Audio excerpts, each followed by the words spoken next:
Continuing with our discussion of credit, now let's talk about obtaining and managing different forms of credit. To open an account, you're going to have to fill out an application, and then they're going to do a credit investigation, which means they're going to contact the credit bureaus, one or more credit bureaus, to find out how have you managed credit in the past. And so once you establish credit, your finance charges are going to be computed each month if you're not paying off your credit cards in full every month. And so the lenders have to disclose the annual percentage rate that they're charging you, which is the true rate of interest over the life of the loan, and it includes all fees and costs.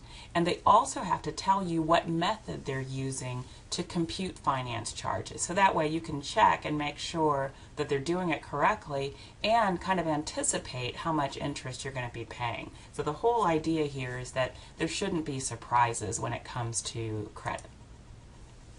So of those methods for computing finance charges, first we have the average daily balance. And so this method is figured out by applying the interest charges to the average daily balance. And so that average daily balance excludes your new purchases. And so it's the most friendly, consumer-friendly method, and it's the most frequently used. And there's no grace period on the new purchase.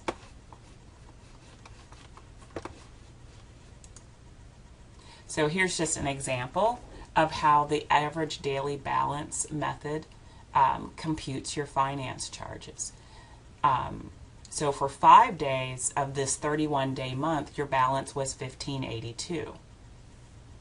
And so they multiply that out, those days times the balance. Then for 7 days, your balance was $23.32. 15 days, it was $27.32, and for 4 days, it was $24.57. So you can see that there were some purchases and there were some payments over the course of this month that lasted 31 days. So when we multiply column 1 by column 2 and then sum this up, we have this total of $75,042. We divide that by the number of days in the month, and now we get the average daily balance. And so if your finance charge is 1.5% per month, you just multiply that average daily balance times 1.5%, and that will be your finance charge for the month.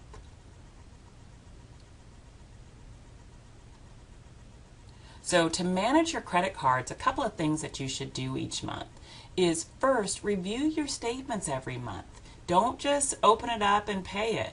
Look at what you're being charged. Make sure that interest rate, that finance charge is computed correctly. Make sure that you actually made all those charges and that all of your payments show up. Then pay by the due date. You at least have to pay the minimum monthly payment so that you don't incur any additional fees, but you want to try to pay the entire amount so that you don't incur those finance charges. So now, when you're establishing credit, there are a lot of credit cards out there. And so you want to shop around for the best deal. And so the best deal is going to be one that has low or hopefully no annual fees. It's got a low interest rate, a long grace period, meaning you can make a purchase today and have a long period of time, maybe 20 or 25 days, before you actually have to pay it off in order to avoid those finance charges. And you want the method of calculating your balance for the finance charges to be fair. So hopefully you'll have that average daily balance method. So here's just an example of some low-cost fees. These change regularly, so I recommend that you either go to this creditcards.com website or maybe bankrate.com. So now you want to avoid having credit problems. And so this is we've been saying these things all along. Use discipline when purchasing. Remember, we talked about those things that you don't want to purchase on credit. Consumables, things that don't last longer than the amount of time that it takes for you to pay for them. Don't carry too many credit cards. Remember we said ideally just have one. Be selective in accepting pre-approved credit. You get these offers in the mail that say, hey, we've already approved you for a new credit card. Don't take it just because it's right there and convenient. Think about, think about whether that's something that you really need. And then be careful about charging on that credit card. If you can't pay it off in full that month, then really question whether or not you need to make that credit purchase. Try, if at all possible, to pay off your credit cards in full each month. And if you can't, then try to pay more than the minimum. And so if you do find yourself in the position where you have more than one credit card, pay off the one that has the highest interest rate, so they're charging you the highest finance charges first. And if you do get in that position where you've got high interest rate credit cards, then those balance transfers that we talked about could make sense for you. So the last, kind of getting into the last points of credit, and credit card fraud is a big issue. So some ways to avoid credit card fraud: don't give out your account number over the phone if people call you. Only use secure internet sites. So look for that little lock in that top, kind of towards the left-hand corner, to show that it's a secured site. So it should say HTTPS. Never put your credit card info on your checks. Destroy your old cards and credit card statements because they have your credit card number on them.